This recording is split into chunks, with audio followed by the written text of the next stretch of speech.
How far would a mother go to erase a past she swore would never resurface? How deep can a secret burrow before it tears apart everything in its path? In the heart of a quiet Nigerian town, where neighbors exchanged knowing glances but rarely pried, a young boy stumbled upon something he was never meant to find. His innocent curiosity should have led to nothing more than a scolding, a warning to stay out of grown folks' business. Instead, it became a death sentence. Welcome to Exposed Truth, B1V. I thank you, my viewers, most especially my subscribers, for your support as we keep improving and bringing daily told and untold true crime stories. Update, please. Don't forget to subscribe to this channel. And the hands that silenced him were the very ones that once rocked him to sleep. But this was no crime of passion, no momentary lapse in judgment. This was calculated, deliberate, the final act in a story that had begun long before the boy ever drew his first breath. And as the town whispered and speculated, as the police pieced together fragments of a puzzle they were never supposed to solve, one question lingered in the air, unanswered, unspoken. What was it that the boy saw that sealed his fate? What truth was buried so deep that even a mother's love was not enough to protect him? And more importantly, how many more bodies had been hidden beneath the weight of that same secret? The absence of Chidiebere Okafor was like a tear in the fabric of the neighborhood. At first, his classmates assumed he had fallen ill. Teachers at his school marked his absence with concern, but Amaka, his mother, provided an explanation. Chidiebere had traveled to stay with a distant uncle. It was a simple excuse. Believable. But something about the way she said it didn't sit right. The Okafors were well known in the community. Amaka was a woman of structure, of control. A mother whose life revolved around routine. Yet, she had never once mentioned this supposed uncle before. Then came the whispers. Neighbors recalled hearing muffled arguments from the Okafor household days before Chidiebere's disappearance. A woman who lived next door swore she had seen the boy outside late at night, staring at the road as if contemplating something. Another neighbor claimed that, on the very evening he vanished, a single haunting cry echoed from inside the Okafor home, followed by silence. But no one asked questions. Not at first. Because Amaka Okafor was not the kind of woman one confronted. 3 weeks passed. No calls. No visits. The absence of a missing child should have caused an uproar. But there was none. Until a teacher, unwilling to accept silence as an answer, walked into the local police station and filed a report. The officer on duty barely looked up. Missing children were not uncommon. Boys ran away, fled strict homes, got caught up with the wrong crowd. Still, a visit to the Okafor house was protocol. When the officers arrived, Amaka was calm. Too calm. She invited them inside, gestured toward the modest living room where Chidiebere's framed photographs still hung on the wall. She spoke of his restless spirit, of his need for adventure. "He's with family," she insisted. "He'll return when he's ready." It was a convincing lie. But then they noticed something. The boy's belongings, his shoes, his favorite backpack, even the half-used exercise book from school, were all still there. Untouched. As if he had never left at all. Something was wrong. Very wrong. In small towns, secrets never stay buried for long. A cousin of Amaka's, distant, estranged, heard about Chidiebere's disappearance and came forward with a chilling claim. "There is no uncle," she said. "There never was." The police returned, this time with more urgency. They pressed harder, asked sharper questions. And Amaka began to unravel. Her eyes darted. Her hands trembled. She repeated herself, but the cracks in her story had widened too far. Then, under the weight of her own deception, she confessed. But not to murder. No. To something far worse. She claimed Chidiebere had fallen ill. That she had tried to care for him, but his condition worsened. That in the early hours of the morning, he slipped away in his sleep. She said she panicked. She said she did what she thought was best. She buried him. Alone. Without a word. Without a grave. Without a goodbye. But something about her story still didn't make sense. There was no record of illness. No neighbors recalled hearing of any medical emergencies. And when police asked where she had buried him, she hesitated. Too long. The search for Chidiebere's body began at dawn. Officers combed the backyard, the garden, the surrounding areas. Nothing. Until someone noticed something odd about the floorboards in the back room. They were newer than the rest of the house. Slightly uneven. When the boards were pried open, the smell hit them first. Then, beneath the soil, beneath layers of hurriedly packed dirt, they found him. Chidiebere. Small. Still.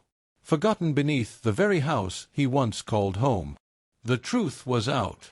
Amaka Okafor had not lost her son to illness. She had not buried him out of fear. She had taken his life.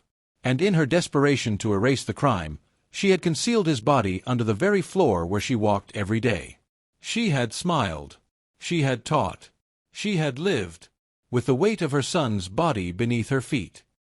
The trial was swift. There was no self-defense claim. No sudden act of rage. Only cold, deliberate silence. Amaka Okafor was sentenced to life in prison. But the wounds left behind could never fully heal. Chidiebere's classmates, once his friends, would grow older. They would pass the home where he lived, where he died, and remember the boy whose laughter once echoed in the schoolyard. And the house, forever stained by the horror beneath its floorboards, remained empty. No one wanted to live there. No one dared. Some say, on quiet nights, if you stand near the old Okafor home, you can still hear it. A whisper. A faint voice. Calling from beneath the floorboards. Confronted with the discovery, Amaka refused to speak. Her silence was a wall, impenetrable, unwavering. But Musa had seen this before, the heavy burden of guilt pressing down, tightening its grip. He knew it was only a matter of time before the cracks would show. The autopsy confirmed what investigators suspected. Chidiebere had been strangled. His death neither quick nor merciful. There were no signs of a struggle beyond the small bruises on his arms, suggesting that the killer was someone he trusted, someone he never expected would hurt him. The evidence was damning. The cement found in her backyard matched the one she purchased. The fibers from her headscarf were found embedded in the soil. But the strongest piece of evidence came from the most unlikely of sources, Amaka's own daughter. "Mommy told me to stay in my room," the girl whispered. "She said not to come out. But I heard him crying." In that moment, fear had outweighed love. Panic had overpowered reason. And a mother had become a murderer. But there was still one unanswered question. The blackmail. Investigators turned their attention to Ifeoma, the last person Amaka confided in.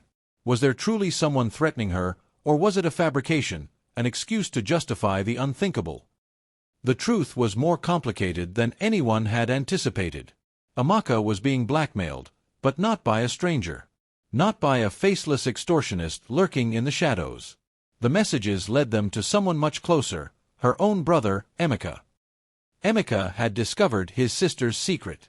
And in a society where even an accusation could destroy a person's life, he saw an opportunity. He demanded money, first in small amounts, then larger, always with the same threat: "Pay me or I'll tell everyone." But Amaka was running out of money. She had sold jewelry, borrowed from friends, even taken out a secret loan. And then, one evening, her son saw something he shouldn't have seen.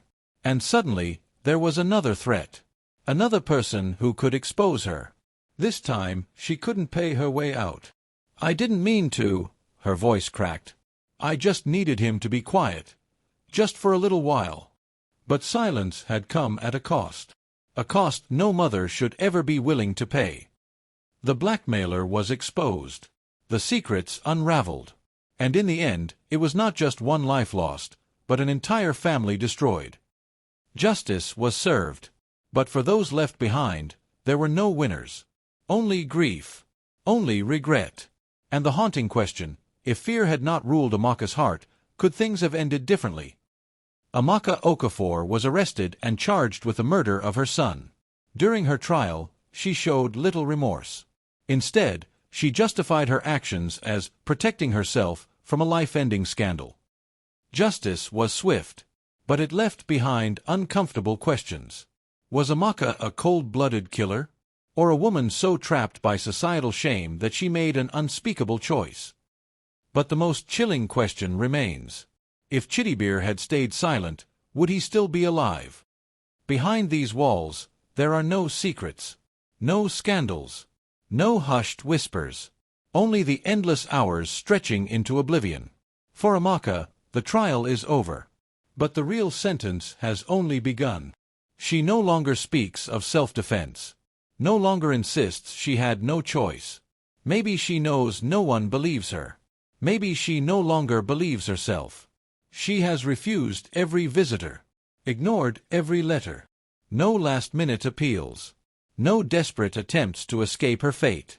Only silence. To the world, she is nothing more than a cautionary tale, a woman who let shame dictate her actions, who took the life of an innocent child rather than face the weight of her own sins. In the classrooms where his laughter once echoed, there is now only silence. His classmates whisper his name, remembering the boy who was always quick to smile, who never got the chance to grow up. A house where a mother and son once lived. Now, nothing remains but shadows of the past. Forgotten by the world. Forgotten by time. There will be no last words. No final plea for forgiveness. Only the sound of a lever being pulled. And then, nothing. And still, the question lingers. If Chidiebere had stayed silent, would he still be alive? Or was he doomed the moment he was born into a world where secrets are more precious than lives? How well do you know the ones closest to you? Would you recognize the darkness hiding behind a familiar face? If you find this story interesting, do like, share, and subscribe to my channel. Till next time.